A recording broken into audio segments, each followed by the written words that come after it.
Bonjour Monsieur Breton, merci d'être présent avec nous pour cet entretien qui va nous permettre d'aborder les sujets de la 18e édition de Ruralytique. Pour commencer, est-ce que vous pouvez vous présenter et présenter Orange Concession?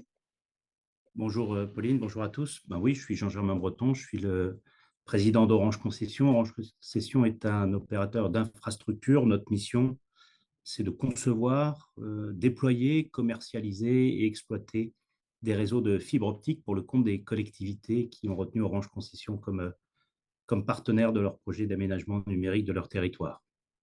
Et donc via Orange Concession, vous participez au développement du numérique dans nos territoires ruraux. Mais comment, selon vous, malgré l'impact négatif que les nouvelles technologies peuvent avoir sur l'environnement, elles permettent également de lui être bénéfiques?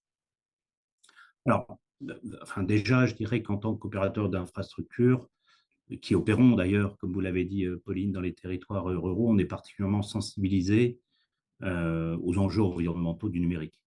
Je crois que tous les acteurs aujourd'hui de la chaîne sont concernés, depuis les fabricants des équipements, des devices, jusqu'aux exploitants, passant par nos clients, qui d'ailleurs nous interpellent régulièrement sur ces enjeux du numérique et de l'écologie, et avec d'ailleurs des impacts extrêmement différents selon les acteurs. Donc on sait qu'il y a eu déjà pas mal de matières. L'ARCEP et l'ADEME ont été missionnés il y a déjà quelques mois pour mesurer l'empreinte environnementale, du numérique en France, et a déjà identifié un certain nombre de leviers d'action et des bonnes pratiques pour réduire cette empreinte. On sait bien que s'il n'y a pas d'action, sans action pour limiter cette croissance de l'impact environnemental du numérique, l'empreinte carbone pourrait tripler entre 2030 et 2050. Donc c'est un vrai enjeu. Je crois qu'il y a des chiffres qui ont même circulé, vous devez les connaître, mais je les rappelle parce qu'ils sont assez frappants, que si jamais à l'horizon 2030 on ne fait rien au niveau de la filière, de l'ensemble des acteurs, le trafic peut continuer à être multiplié et donc avoir des impacts extrêmement importants. Je crois le trafic devrait être multiplié par 6 à cet horizon. Le nombre d'équipements serait supérieur de près de 65% en 2030 par rapport à ce qu'il était en 2020. L'empreinte carbone du numérique pourrait croître de plus 45%.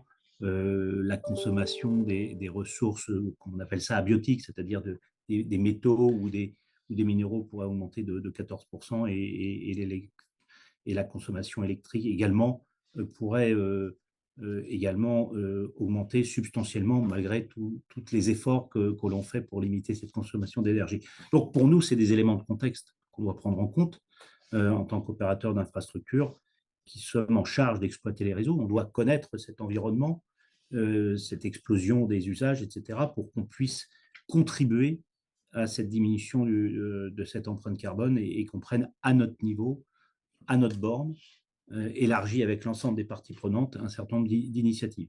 Puis je dirais qu'on est directement concerné parce qu'on intervient et notre implantation, elle est majoritairement sur des territoires très, très ruraux. Et donc, ce lien à l'écologie, à la nature, à la protection de l'environnement, il est encore plus prégnant pour nous qui opérons sur des magnifiques territoires. Et donc, forcément, que cette protection de la nature, cette capacité à faire coïncider intelligemment l'essor du numérique et la protection de l'environnement et l'écologie, forcément que ça résonne particulièrement fort chez nous comme opérateur d'infrastructure. Voilà, donc on a travaillé un peu notre raison d'être dans cet esprit-là. Alors certes, on répond sans doute encore très, très modestement, mais résolument à l'objectif de développement durable.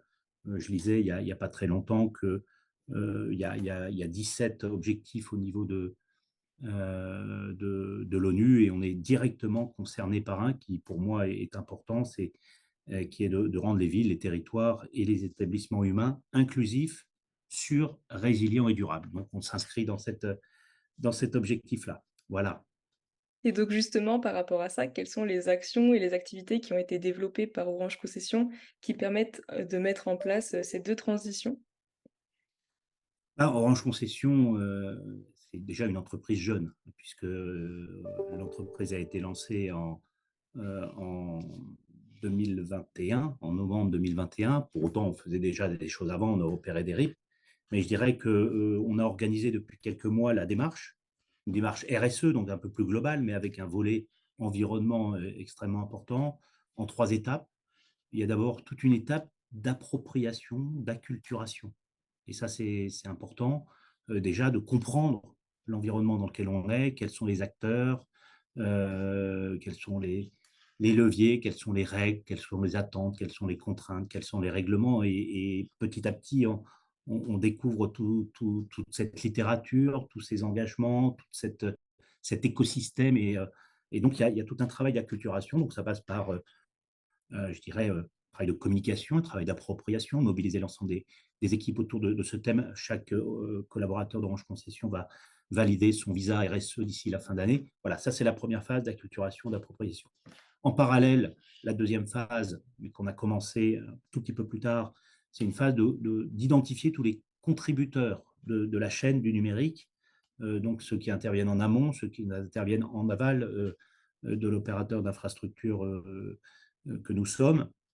Et donc, on est en train de faire ce travail-là d'identification et d'élaborer, de calculer notre premier bilan carbone. Parce qu'il faut bien avoir un référent. Si on veut progresser, il faut bien calculer un point de référence. Donc, on est en train de procéder à cette deuxième étape d'identification des acteurs et d'évaluation de notre premier bilan carbone. Et puis, troisième étape, ce sera l'étape de l'action pour engager un certain nombre d'actions au bénéfice de la réduction de notre empreinte.